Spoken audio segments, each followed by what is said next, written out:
Hi everybody, welcome back to the Eastfield Gunroom YouTube channel. And before we start today's review, a little bit of a pop quiz. Now the gun I'm going to review today has got a particular style of checkering. There's a particular name for it, which I'm hopefully not going to divulge in the video, fingers crossed. Anyone that thinks they know the name of this checkering, please comment below. Right, today's gun. Shock horror, it's a Miroku. However, you will have not seen one like this before because I haven't. So what we've got today is we've got a Miroku custom. To give you an idea, a little bit of the history of this kind of gun, back in the 1990s, it was very popular to re-engrave and to restock, etc., completely customize, particularly Browning B25s. People who've been shooting a long time in the UK will remember certainly the likes of DJ Lit, who had a shop in Newport in Wales, and what they would do is they would go around everywhere in the gun trade, buying up all the basic Browning A1s, B1s, and then they would get sent to Belgium to be re-engraved, restocked to customers' requirements and whatever. And as a result of that, you ended up with a very, very nice looking B25. Although it wasn't the original engraving style, you could have it done how you wanted, the style of a D4G. I've seen them in the style of an M2, C2Ss, etc. But what it was a very cost-effective way of getting a top quality, superb handling, handmade shotgun to look $1 million without spending $1 million. Okay, now this is different because this is a Miroku. 1980 3800 model, all the best things are made in 1980, obviously. And what someone's done, unusually, is they've had it re-engraved in Belgium by one of the Browning master engravers. I can't quite work out why someone would do this. I could only assume that they've maybe got a gun that they've learned to shoot with, that they're very, very pleased with, and they don't want to sell it, but they would like something a bit nicer. So what they've done is they've had it reworked, so to speak. And the result of that is this little 3800 custom game gun, which we're going to show you today. Essentially, it is a 1980 3800 game model. Would most likely have started out with a plain black action, possibly silver, but I would imagine in this case it would have been black because most of them are. And what someone's done is they've gone, I love the gun, but I don't like the way it looks, so let's smarten it up a bit, let's get it all redone. And what someone's done is they've spent an awful lot of time, an awful lot of money, had to have this gun reproduced in what is essentially the style, I believe, of a B25 D6.3, which is in itself is quite a, well, it is a very, very rare B25 model. So we start with the action because that's where all the fun bits are. And what's happened is straight away you pick this gun up, the attention to detail is absolutely outstanding. It's completely knockout. So you've got, from the top lever, you've got what's called stippling. Now that's a style of engraving, but it's a very, very intricate style of engraving where, in the same way you would engrave, you know, rose and scroll or whatever, you make little knocks with the hammer and chisel, but the result of it is superb. It's very time consuming, it's very expensive, and that's why you don't tend to see it on a lot of guns. I would also argue it's quite a European thing. It's not something you see on many UK spec guns, regardless of the age of them. If you did see it on an English gun, an English spec Browning, it would be a high grade like a D, an E, or an F B25, something like that. So the top lever is stippled. It's also engraved along the middle of it. I would say that the checkering on the thumb piece of the top lever is exactly as it came out of the factory. I don't believe that's been reworked, whatever. And if we just push the top lever across, sadly, someone has put this crisscross line down the backstrap in the shape of what could only be described as a waffle. And I'm not a fan, it looks dreadful. If you look further down where the safety catch is and the selector, you've got a gold S, U and O, very nicely engraved with these like acantha style leaves. And it's almost like they've got to here and gone, oh, that's time for lunch. So they've gone off and not done a proper job. I don't like it. Obviously, whoever's had it commissioned is a fan of it, but there you go. That's why we're all different, I suppose. So you've got stippling around here, and then you look at the fences, stippled again, nice bit of engraving, and then we come down onto the action, and the engraving, and we know this because it's signed by the author, signed by the engraver, has been done by Lucien Ernst. Now, Lucien Ernst is a master Browning engraver, has been for a number of years. I couldn't really tell you, well, I don't think he's still engraving now because I would imagine he's quite old and he probably can't see.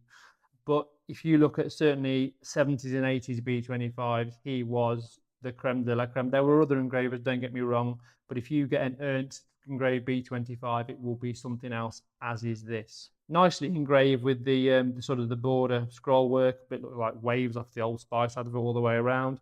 Then you've got the pheasants picked out in gold and a nice game scene in the background with the rocks and the trees. And it's really, I mean, if you get this close up, it is absolutely stunning, the attention to detail. Bit more stippling. Then we go on to the underside.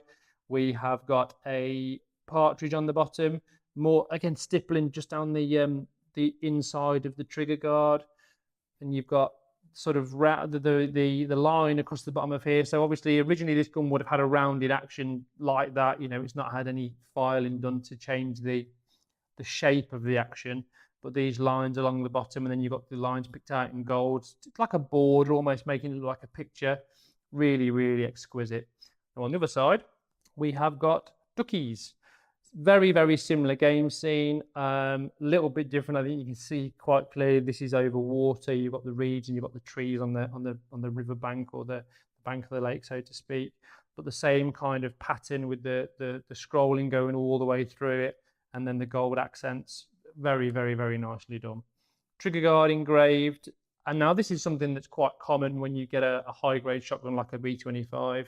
They will leave a space on the bottom of the trigger guard, as you would something like an oval, to have the shooter's, the owner's name engraved, you know, initials, etc.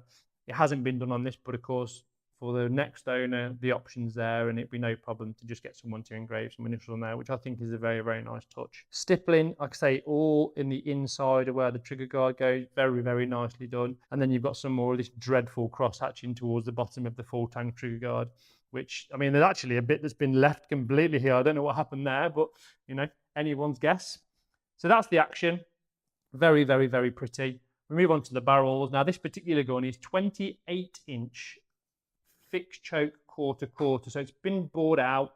Originally it would have been full and half, which is what it's stamped up as, but interestingly enough, and I've not seen one of this era before with 3-inch chambers. This gun's got 3-inch chambers. 1980 3-inch chambers. Barrel wings, you've got a mixture of the nice engraving and the nice stippling. And if you look at the ejectors, not dissimilar to what we've seen with some of the Presidents we've reviewed. It's got the cross hatching rather than the polishing, which again is something that people tend to do when they customize and they rework certain shotguns, more often than not, just to show that something's different from the factory specification. The lumps, as you would expect, are engraved. Not quite sure what this is on the bottom. It like curls around like a flump or a horseshoe or something, but you know, again, you know, you can make your own mind up on that. But like I said, very, very rare be 3-inch chambers. Now, this particular gun was maybe ordered as a wildfowler, because I've certainly not seen a gun of that period, 1980, a Miroku with 3-inch chambers, probably built for the American market, because you've got this 7mm rib, which again, we didn't see much of in the UK. Currently fixed choke, quarter, rib is parallel, but because it was potentially built as a wildfowling gun, it's quite heavy, it's £7 13 ounces, but that would mean, from a modern day shooting point of view, great for sim days. You know, if you like shorter barrels but you want to shoot big loads, you want to shoot tall pheasants, again, very, very practical suggestion for that. Forend, pretty standard in all fairness. Semi beaver tail kind of fluted game style, which was what this gun would have come with if you'd have bought it in a standard specification from a dealer in 1980. The checker in, very, very interesting. I'm not going to say what it's called because that's part of the fun. Again, a very European kind of thing. Everything about this gun to me screams kind of Germany, France, you know, maybe Belgium.